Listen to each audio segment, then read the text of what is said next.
Welcome to Hope for Survival YouTube. Thank you for tuning in again. And thanks for your continued following of our YouTube post. I want to welcome the new subscribers. Thanks for joining us on this journey. It's Sunday, June 2nd. So it's turned out to be a beautiful day here in East Tennessee. A lot of sunshine reflecting off of the Great Smoky Mountains after a morning of rain. So it's nice to know that the garden has been watered by nature, and seeing growth in the garden. Although I've witnessed a lot of photographs of other gardens in the east, and their greens are granted, I don't know the time frame they were planted, but their greens seem to be growing at a faster pace than what we have here. We did have a lot of rain in the month of May, so we'll see over the next few weeks how things proceed. I do know the potatoes and sweet potatoes are growing great. Again, it's the same as last year. The zucchini and squash is rough. So the title of this video is, Do You Get It Yet? Do you get it yet? So what I want to talk about is we had a lot that transpired last week. Excuse me, mainly up in New York City with the verdict of guilty on all 34 charges. We'll see how this goes going forward.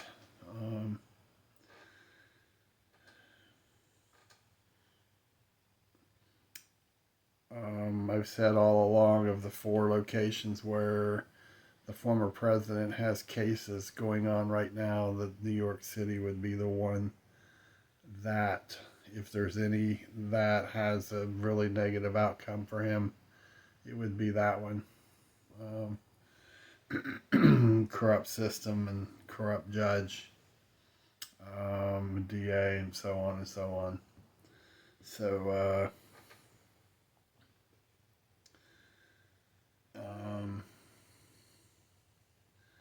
you know, I've always said, as a veteran, 20-year veteran, you know, there's a lot of things from the other political class that I totally don't agree with and don't support. And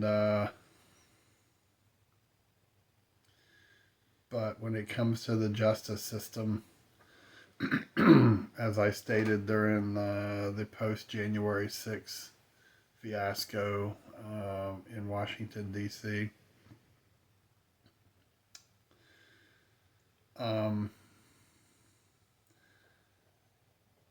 we who are veterans serve to preserve our Constitution and the freedoms for all, the First Amendment, Second Amendment, and so forth.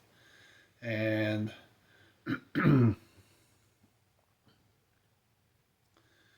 regardless of what the individual may be saying and so on, I don't have to like it, but in order to ensure each day and going forward there is a sound justice system for everyone, for due process and a speedy trial and so forth,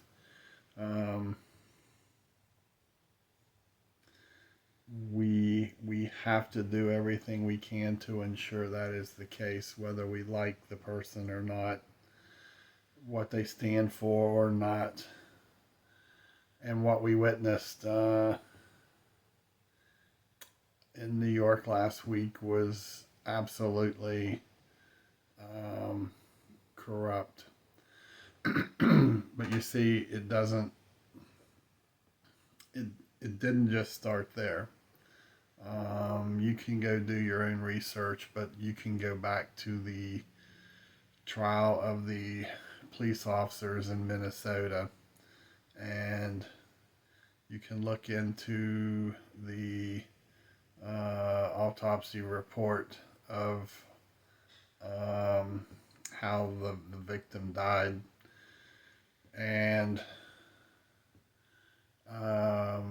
the original report stated um, basically that he died of natural causes from heart disease. Okay, there was no impairment or crushing of the throat and so on. But before the report was released, the DA from Washington D.C. district, who who was heavily involved in the um,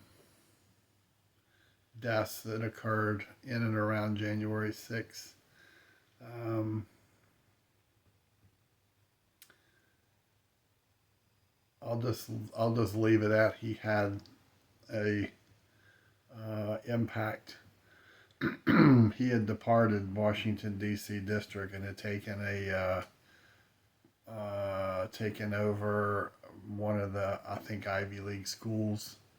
Um, but basically, the coroner in the Minnesota case was basically told before the report was released, if you release it as written, uh, I'm gonna make your life a living hell.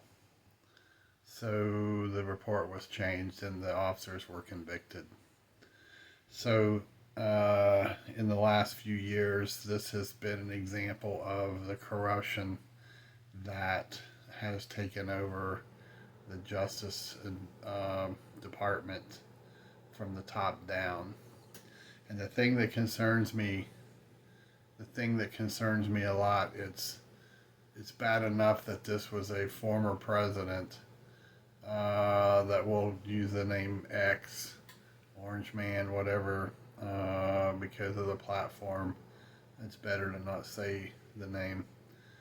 But um, this could have been any one of us, right? Next, move on. Next, move on. If they want to destroy you, they will, and they can. They have the money and the power to do so. But this could have been me. It could have been you. It could have been our spouse. It could have been our child or grandchild. That these injustices are happening to, and there's a blanket of fear and intimidation that is over this entire system, that there's people in powerful places that can threaten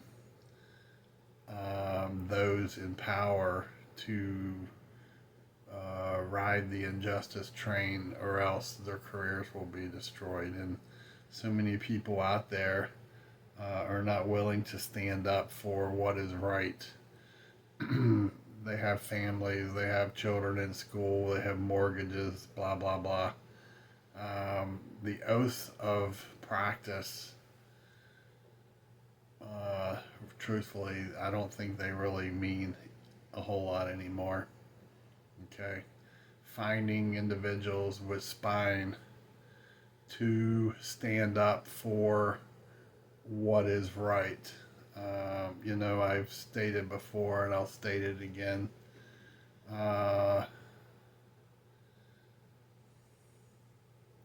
Why have we not witnessed any conservative politicians to begin with, or any politicians standing on the steps of the Capitol building in Washington D.C. speaking out of the injustice that occurred last week? And it could have been from either party, you see, because they're there to represent America and Americans. They just happen to wear a D or an R. Okay, and it shouldn't matter. It shouldn't matter one bit whatsoever. because they represent the people from their districts. They work for the people from um, back home. That's who's paying their bill. And absolutely no one that I'm aware. I did read. I did read that there is a Democrat who has put forth some form of legislation um, against what happened last week. But again, there's other politicians with a D who are putting forth legislation to pull the Secret Service support off of the former president if, in fact, he is sentenced to serve time. Okay, that he wouldn't be eligible. What does that tell you? As a citizen of this country, what does that tell you about the direction of our elected government and our government as a whole? Okay, I witnessed this crap when I was serving over around the world. You know, we as we as Americans, we were like the supposed beacon of truth and the beacon of light in these countries, supposedly, to ensure the people of those countries had a right to vote and that elections were not corrupt.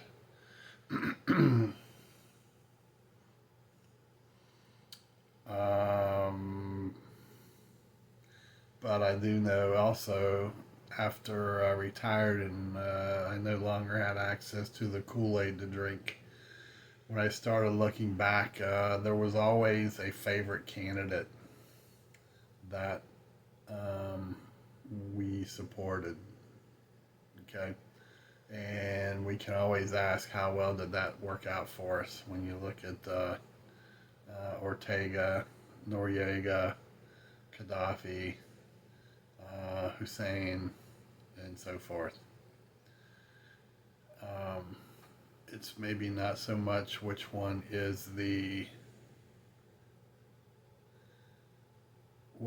falls in line best with our system of justice, but maybe which one will drink our Kool-Aid. I don't know. But it sure makes one wonder. Um, so do you get it yet? Do you see? Do you see how things are falling in line?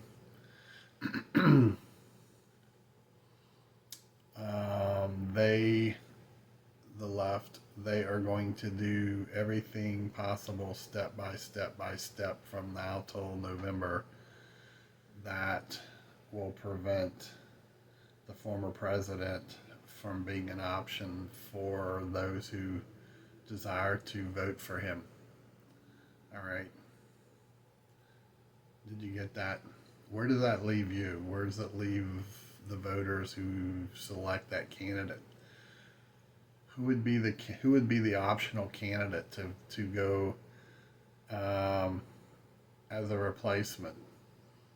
And if it's 2 weeks or 30 days prior to an election, you're not going to get that candidate's name on a ballot anyway. It just doesn't happen that fast. So uh, this train has been rolling in this direction for a long period of time. And while the world stopped and was watching New York City last week, everyone's looking here and no one's looking over here. And we have major escalations in and around Ukraine. There's major movements of resources to fight a war. Um, the U.S. opened a new factory in Texas to um, reproduce, or I'm sorry, to produce, not reproduce, to produce artillery rounds, 100,000 a month.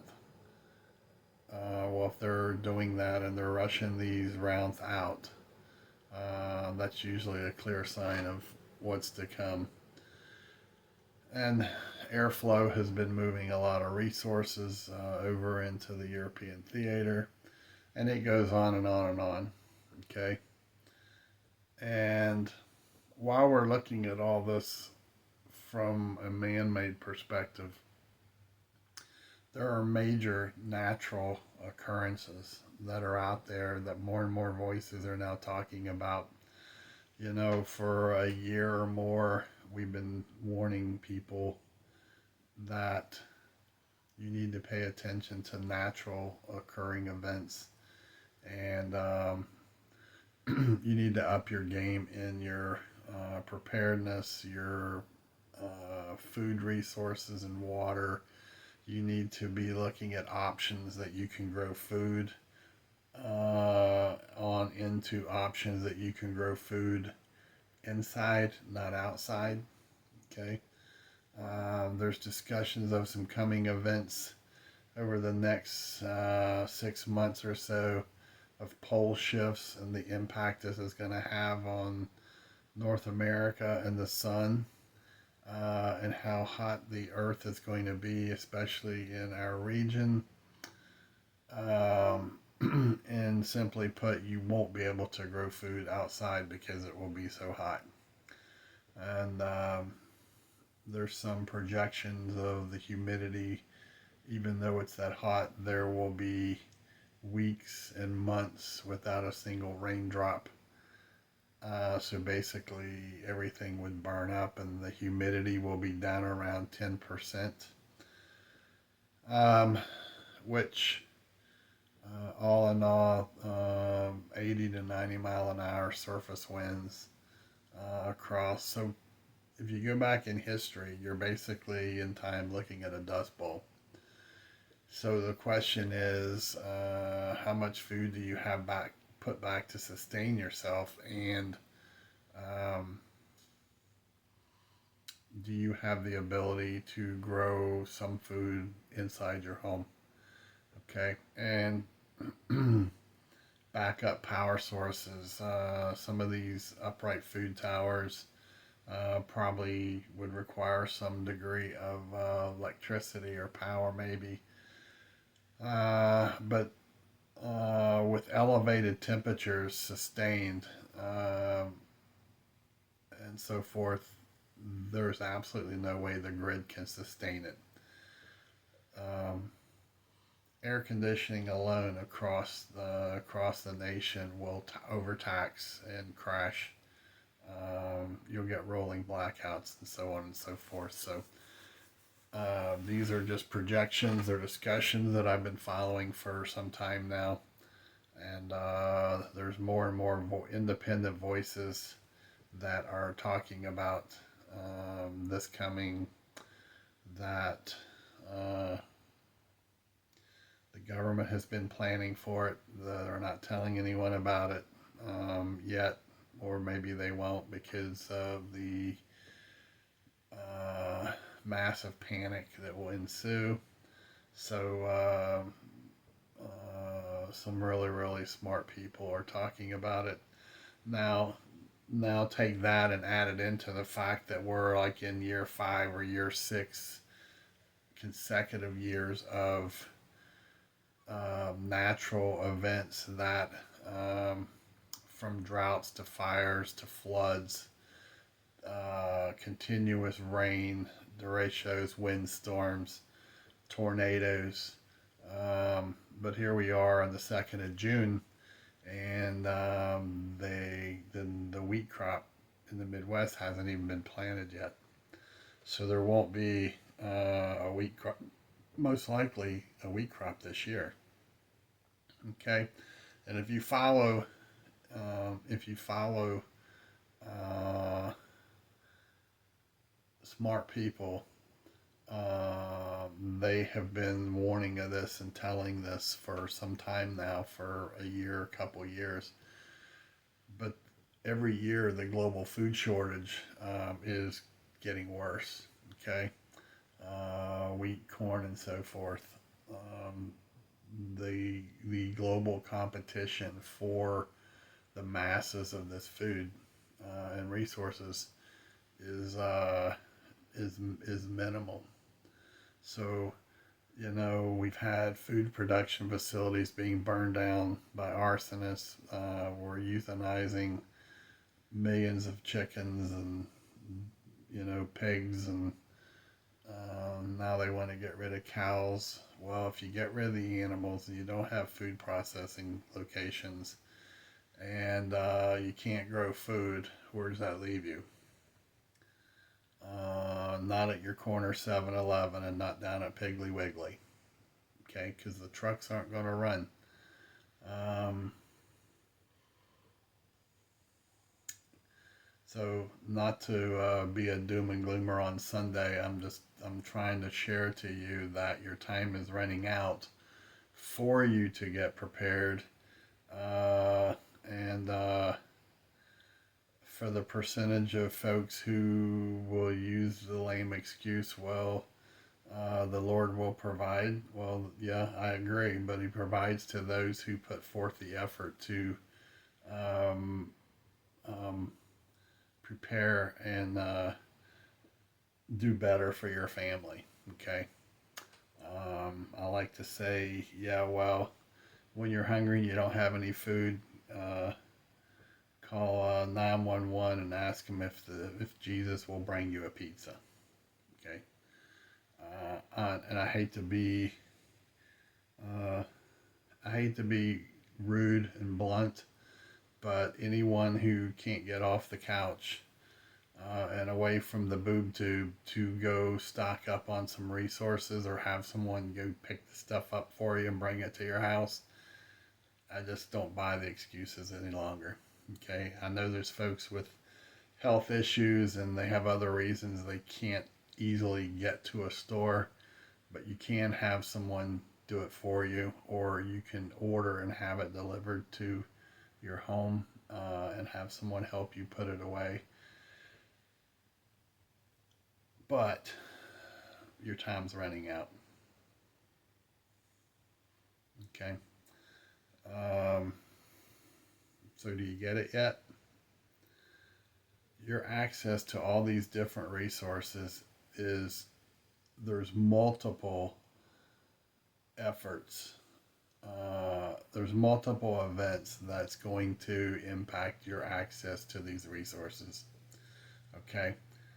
Whether it's natural occurrences where these resources are just not available any longer.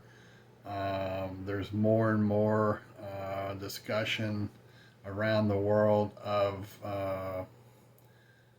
restricting how much you can grow on your property, limiting what you can grow. What does this sound like? Where in history have we heard this before? You know, why is it fair for you to grow food and put back food when there's people starving in this country? You know, the logic of a loony bin. Um, Once again, voting has consequences, and boy, are we reaping the consequences of 30 30 years of what we're getting now. Just you know, uh, just it's mind-boggling. Um, I in my life, having spent time in a lot of third world countries with extremely poor people, I used to sit down and tell locals from foreign countries what it was like to live in America and how you could prosper and how great the people were, and uh, how we had a sound government and sound justice system, and how you could apply for jobs and get hired and um, do good for your family. And when I would when I would leave the conversation, normally it was right before flying to another country. I would normally take a $1 $1 bill, and I would fold it and I would hand it to them. And it was kind of a reminder of the conversation and to uh, don't give up on your dream, because so many of them, the interpreters that work for our State Department, so many of them were college students that were multilingual, and they had a dream of coming to America to use their education and to get employment and raise a family in America and bring their parents and so on. And I remember on so many occasions, I would hand them that dollar bill, and they would tear up. You know, a $1 bill was a lot of money in many of these countries. And I look back now, that was 25 years ago, and it's like, how on earth did we get to this, where we are today? Checks and balances and putting blind eyes and blind faith in our elected officials. Okay, so we can blame ourselves for a lot of this mess. I won't go into that here, but accountability, accountability. You know, um, if you don't understand what I'm saying, when your elected official comes home on recess and you go listen to them and they tell you the fight they're fighting and they tell you all the great things they're doing, before you go sit and listen to them at their meeting, go pull their record. Go look at what they're supporting and what they're fighting for, and then compare it to what they're telling you. Many of them are full of crap. Okay, respectfully, they're full of crap. All right. Many of them are building their own nest egg. They're not telling you anything that's going on other than we need to fight this war in Ukraine. We need to send them more money. You know what? We've been at war in this country for almost 25 straight years, and we continue to fund. We continue to fund these places around the world. It's all corrupt, you know. Billions and billions and billions and billions of dollars in Ukraine for a president who comes to America and begs our government for hundreds of billions of dollars, and the guy's got a castle in England and about 100-foot yacht. How dumb can we get? You know, just how dumb can we get? Anyway, I hope you understand what I'm saying, and I hope you do get it. Um, to a large degree, I mean, this goes right down the line of what we've been talking about for multiple years. You need to focus on you, your family, and your community. All right, because most of what is coming and going to happen, you're going to be in that community. And even if you have no luck in finding individuals who are like-minded, at least you're going to know where people stand at, and that's going to be really super important for you.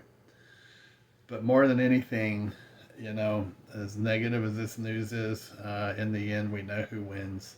And we just got to keep our feet grounded and keep pushing forward and through this. And surround yourself with good people that you can share your thoughts with. And don't you find it kind of interesting? I've always thought this, even pre-internet. Don't you find it interesting how every single day the world is full of negative news, and at 5 o'clock on Friday it all stops and the world's peaceful for the weekend because no one's putting out garbage, and then on Monday it all starts back again?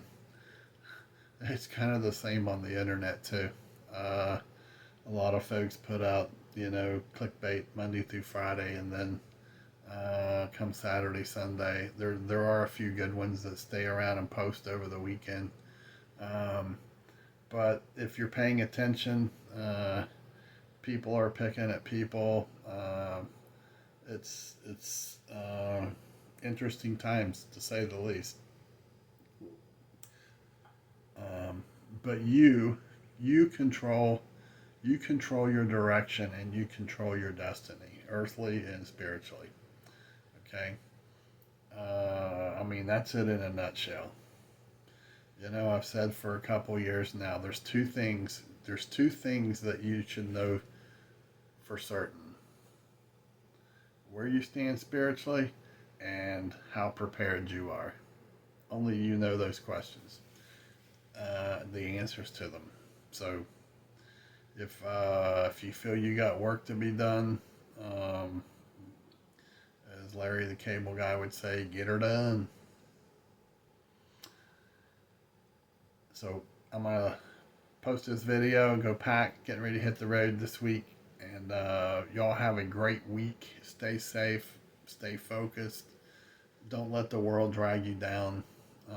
It's sometimes like walking through the streets of Haiti, just sewer up to your calves.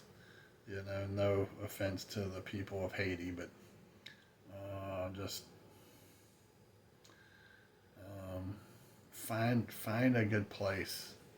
Find a good place where you're not walking with cinder blocks around your ankles. Find a good place, whether it's a place in your home or talking to someone that uplifts you or your family members who uplift you. Um, we still got a distance in this marathon to go, and now is not a good time to have it dragging you down, right? So if you like this video, please hit like, thumbs up. If you have comments, I'd like to hear them down below. Share.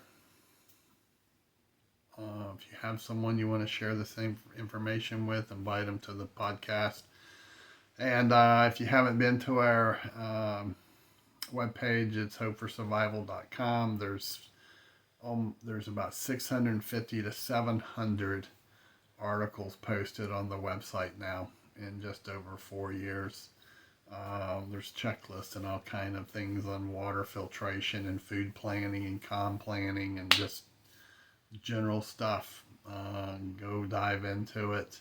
There's stuff for helping build plans for families with non-ambulatory needs, and so forth. So if you want to send me an email, you can email me at preparedness101@protonmail.com. And I'm running a little behind right now on answering emails, but I'll get to you as soon as possible. I would encourage you to read my 2 books, Hope for Survival, How Food, Water, Shelter, Security Can Save Your Life, and Hope for Survival, The Mindset. You can purchase them on the website as well. Check them out. All the proceeds goes to charity once we pay the printing cost. So you're getting information and you're helping a good cause. The charity is a food bank to help those in need get food. So go get to it. Smile. Have an awesome start to your June. We can do this, okay? So till next time, stay safe, keep your head on a swivel, and be blessed. And as always, don't forget to give thanks. Bravo Echo out.